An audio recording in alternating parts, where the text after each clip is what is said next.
All kinds of things were happening in Noah's day. There was whoredom, there was fornication, there was immorality, there was drunkenness. People were turning to other gods. But Noah decided that even if everybody turns their heart away from God, Noah decided that his loyalty to God will never shift. One of the problems of the modern day Christian is that he does not know how to survive the corruption of his age.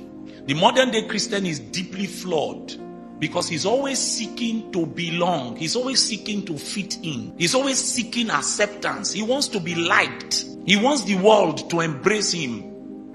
So anything that will make the world love him, he's ready to sacrifice anything for it. Even his relationship with God. He's even ready to disobey God to please men. He's ready to disobey God to please culture.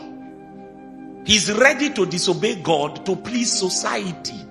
This is one of the major flaws of the modern day believer. So there's a kind of liberalism that has become a virus that exists within the Christian space because we are consistently shifting the ancient landmarks.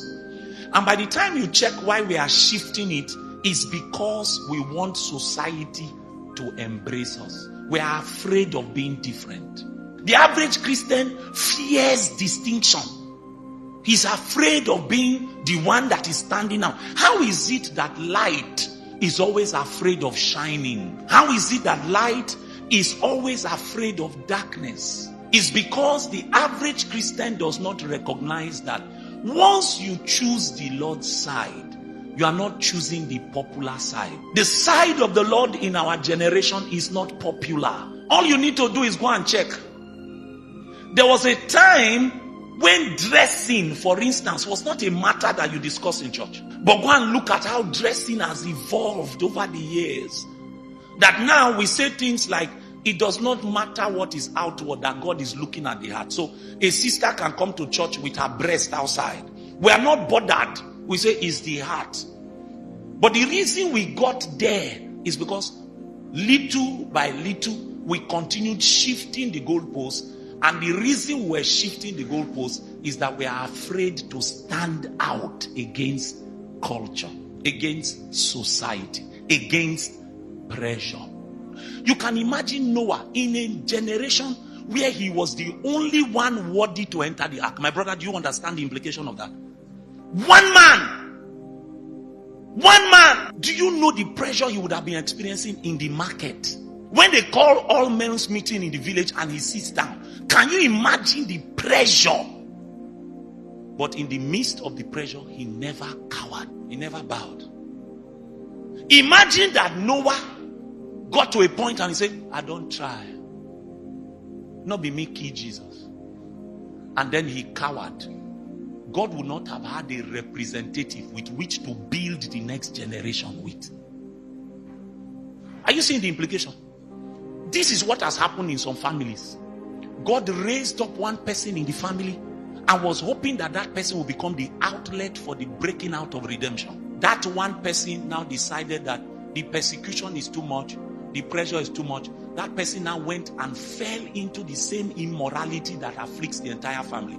Now salvation is, God is looking for salvation from that family from outside. To get salvation from outside is not as easy as you think. It takes God a long time to make a man.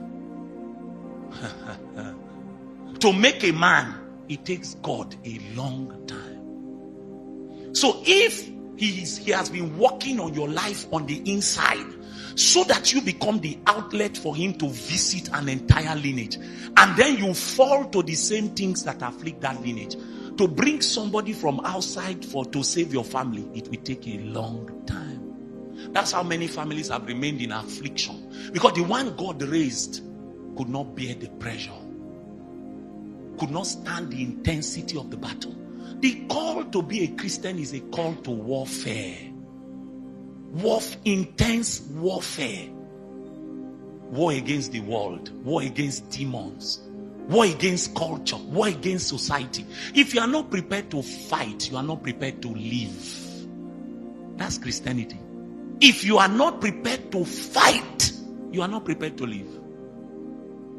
But Noah was a fighting man. Despite the contradictions and the corruptions, Noah stood his ground. So my brother, the implication of that is that God now had somebody to build with.